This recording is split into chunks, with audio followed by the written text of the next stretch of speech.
St. John, New Brunswick, Canada provided an enjoyable day in port.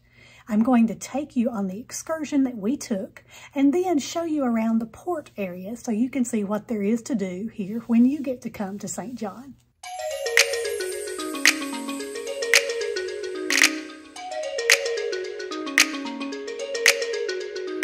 This is day 5 of our Canada-New England cruise.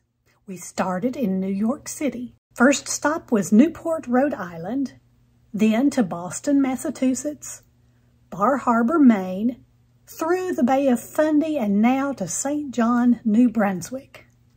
It's still dark out. See a lot of low-hanging clouds. Looking forward to seeing the city in the daylight. We leave pretty early this morning for a Bay of Fundy excursion. I plan to take you along with me.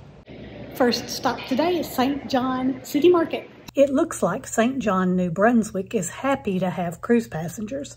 Always nice to feel welcomed. The sign indicates that this market was established in 1876 and is open every Saturday.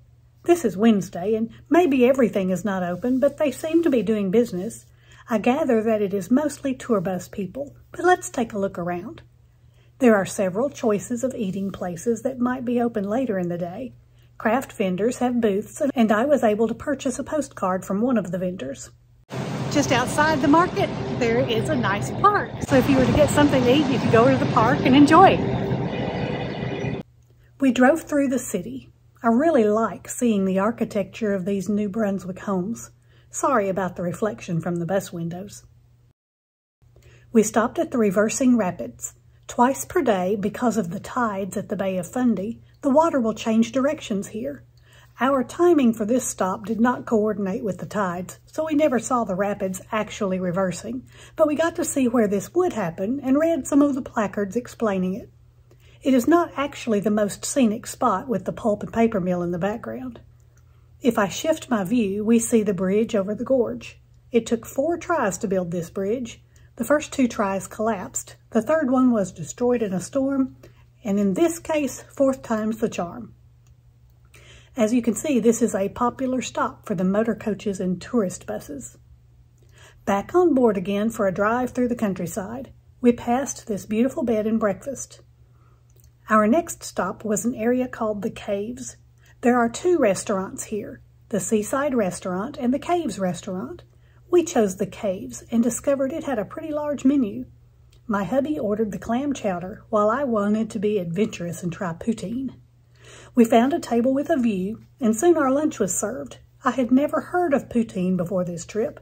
It is made of fried potatoes, cheese curds, and chicken gravy.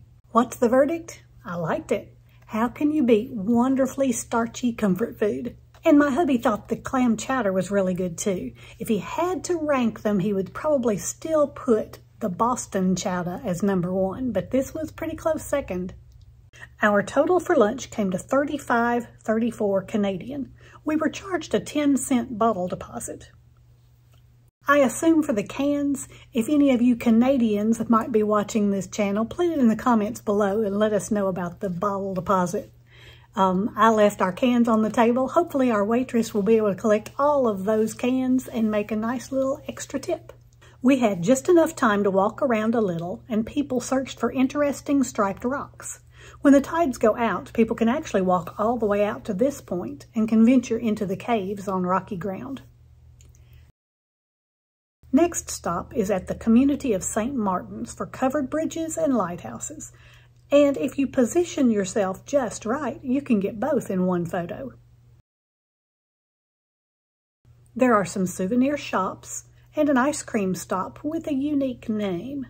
The story goes, there was a grandma with an ice cream cone. She knew her grandkids would ask for a taste, so when they asked her what flavor she had, Grandma said octopus ice cream. So they let her keep that all to herself.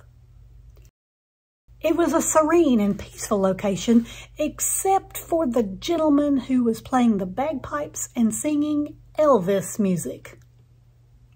Interesting combination, but it just added to the charm of the area. We made it back to the ship, and as promised, I will show you the port area. From the ship, we took the escalator down to the ground floor. The Princess rep was directing folks who booked a Princess excursion. The welcome station was staffed with friendly folks giving local information, and the directional signage was very beneficial for those who were taking the local trolley and the motor coach tours, and those who booked the hop-on, hop-off tour. We booked with Hugo Tours, and our directions were perfect. The guide met us right here and led us across the street to our awaiting motor coach. If I had followed the blue or pink paths, they would have led to this lot. The trolleys are green and yellow, and the hop-on, hop-off bus is a double-decker pink bus. I'm standing in front of the terminal building. If I had made an immediate left upon exiting, I could take this sidewalk all along Water Street. Directly across is a high school, and on the left is the waterfront container village. We'll come back to that. Past the container village towards shops and restaurants across the street on the right and Market Square up ahead. Port St. John operates a web page for visiting passengers that provides a walking map of the area. I will put that link in the description below. They are currently doing a lot of construction at the waterfront port area, so I expect by the 2024 and 2025 cruise seasons, this will look much different. This was the view earlier in the day from our motor coach in this same area.